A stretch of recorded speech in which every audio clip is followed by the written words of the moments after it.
भगवान शिव और पार्वती ने कहा था कि हे गणेश, हे कार्तिकेय, आपके दोनों का विवाह करना है, लेकिन आप हमारी परीक्षा में से परिपूर्ण उतरे।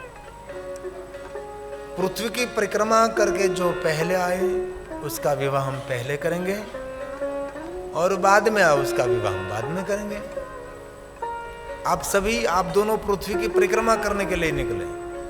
तो भगवान कार्तिकेय गणेश जी को कहते गए कि मेरे पास मयूर का वाहन है, मैं आकाश में उड़ सकता हूं, और तेरे पास मूषक है, तू कभी पृथ्वी की परिक्रमा नहीं कर सकता, इसलिए मैं जा रहा हूं। भगवान कार्तिकेय पृथ्वी की परिक्रमा करने के लिए निकल गए।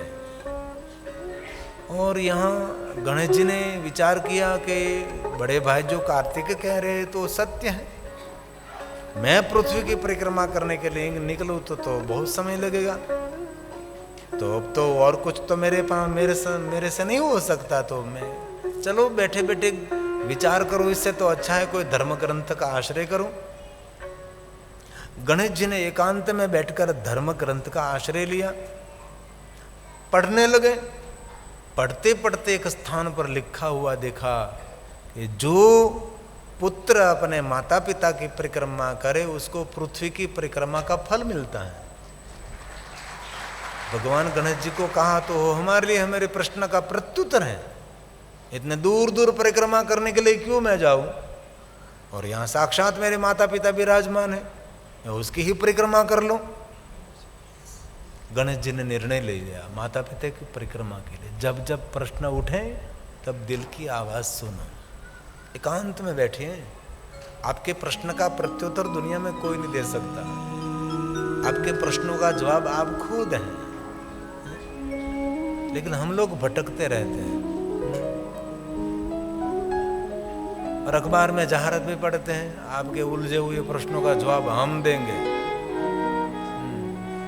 इसी बातों में कभी नहीं आना।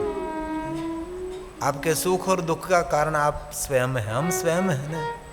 हमारे सुख का कारण भी हम स्वयं हैं, हमारे दुख का कारण भी हम स्वयं ही है।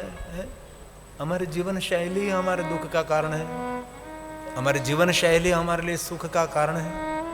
कभी जीवन में ऐसा प्रश्न उठे, एकांत में बैठिए, शांत हो जाइए, मन के तरंग को देखते रहिए, मन में से उठते हुए विचार को सुनते रहें। कभी घबराना नहीं, कभी हताश नहीं, कभी निराश नहीं। एंजाइटी से कभी भी आपको घबराना नहीं है, आपके स्वयं को समझाना है।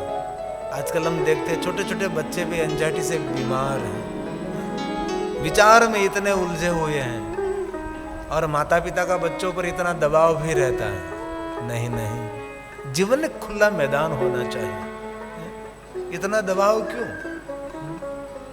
जीवन जीने के लिए है, जीवन को कैद में बंद करने के लिए थोड़ा है। सबको अवकाश मिलना चाहिए जीवन जीने के लिए। कोई बच्चा तूफान करता है तो उसको शरारत करने दीजिए, वो बच्चा है, इनमें इनकी शोभा है। खेलकूद में उसका विकास है, उसकी जो खेलकूद बंद हो गई तो उसका विकास भी बंद हो जाएगा। इसलिए हमारे जीवन में कभी भी ऐसा समय आता है जब जब प्रश्न उठे तब दिल की आवाज सुनो,